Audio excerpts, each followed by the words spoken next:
Let's talk about Starfield, shall we? There's some concerns I've got based on what I've seen. Now, there are channels out there that have done slow-mo retakes of the demos and zoomed in on things and pulled out extra information. And what they've been extracting basically is No Man's Sky, their features with Starfield gameplay, not Starfield, Skyrim gameplay. In other words, you can pickpocket, you can shoot, you can attack in No Man's Sky universe. And that's kind of the feel I'm getting. Even the main plot, which seems to be about alien artifacts, is straight out of No Man's Sky.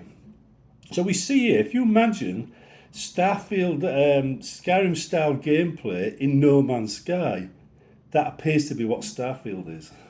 Now, I dare say Bethesda might do a slightly better job of some things than No Man's Sky did, because they're quite good at making things user friendly.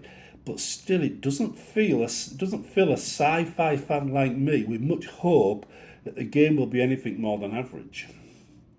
Now, I'm not afraid. I'm still buying the game. I'm going to enjoy it. I'll get my money back out of it easy because I always do at Bethesda games. These are a known quantity.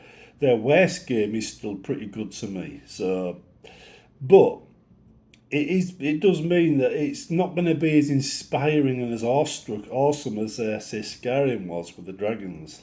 There doesn't seem to be a killer feature there, and everything they do seems to be taken from No Man's Sky. And we've seen No Man's Sky. We played it to death. You know, we'd be playing No Man's Sky 2.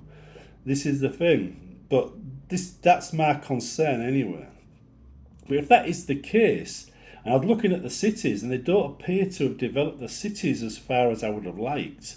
And you're going to see some videos from me, about how cities should be developed and what could be done in them, and things like that coming up this week, right? So I'm preempting my thingy. I've done one video about Bethesda cities. I've done another video about Kvatch Rising and how I developed that, and it's just me walking around and showing you features.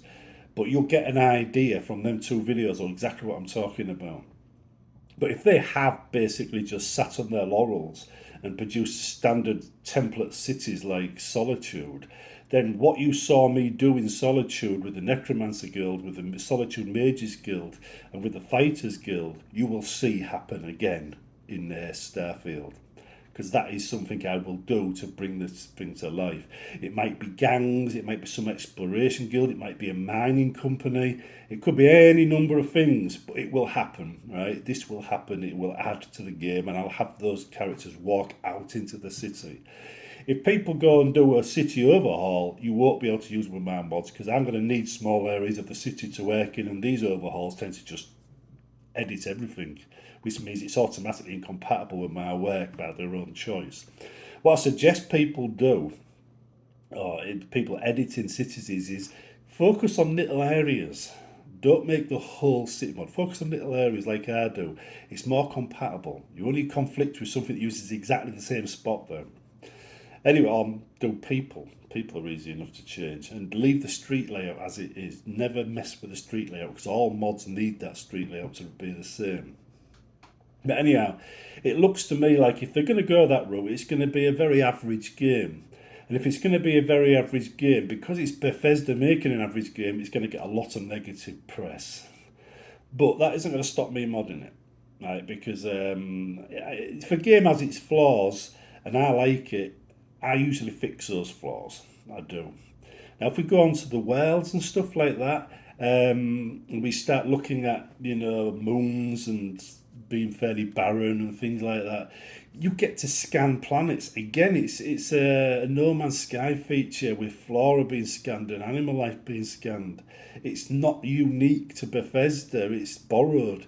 I've got loads of ideas in myself from sci-fi fans. I mean, you do anything from a Death Star idea to an Asimov idea. I mean, Asimov had Daniel and Giscard, two robots, and yes, that is where my name came from. My original handle, Giscard. So you could have something similar, giving out,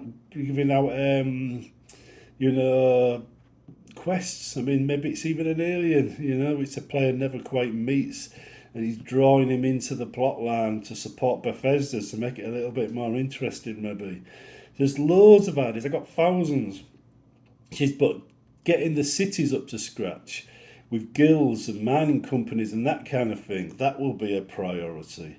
Because if they've done what they appear to have done, then they've been sitting on their laurels with this one, and they haven't really, committed to making it unique in their own special way. If that's the case, I may feel I'm justified in just riding roughshod over everything and just build the game up as I see it should have been built up in the first place. But we shall have to see. But generally speaking, though, I will try and support the background lore and things in the game. But I do think, the demo we've seen and everything else does tend to leave me feeling a bit lackluster in excitement, shall we say. It's a bit. I wish there wasn't as much No Man's Sky in it as there is, and I wish there was a bit more Bethesda than there is, So, but generally as well, if you're looking at the cities, I mean, you think of it, when they advertised Solitude, they showed you that picture from the main gate looking in, right? And every time they've advertised a city, they've taken the best view and used that to promote everything, even Kvatch. And that means the shots we've seen of the cities are the best shots in the game. That's as good as it gets. And I'm kind of hoping that isn't the case, because these bright shiny city doesn't really look that great. Not when you get down to Finley level. It looks like it's going to be quite boring. Whereas the dirty, scummy ones look a lot more interesting.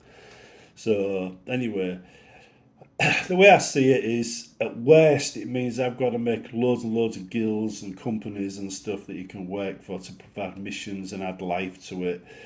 Maybe add a few city life features, a mod that just adds characters to each city that gives you quests and has things happen. Maybe has you doing jobs like I'm explaining in the videos that are coming up this week. Because the Kvatch one I've done is just me talking about stuff I did 10 years ago. And I was going to add more and more to it, but I got distracted in the end. But the Bethesda Cities one talks about what things you could have, but it's not everything I'm thinking of. I've kept some stuff back. But anyway, the point is, right, cities are an amazing opportunity for growth, and I'm kind of hoping Bethesda have taken the idea further and not just thought, let's do Solitude again. Because if they're just hammering down Solitude again, then it's all going to be pretty with no substance. And that would be a crying shame. Anyway, rest assured, I'll be getting the game, I'll be modding it, and if it needs extra work, I'll provide it, right? But I do hope it isn't just, Skyrim meets No Man's Sky, because that would be a crying shame, and it would severely dent Bethesda's reputation, I think, if that's what they've had to resort to make a sci-fi game. Because sci-fi needn't be boring. It can be far more interesting, but I've yet to see a developer make a sci-fi game that had that appeal of a fantasy game. Yet, if you think about it, it's exactly the same kind of thing, but with laser guns. Instead of dragons, you've got aliens. What's the problem? See you in the next one.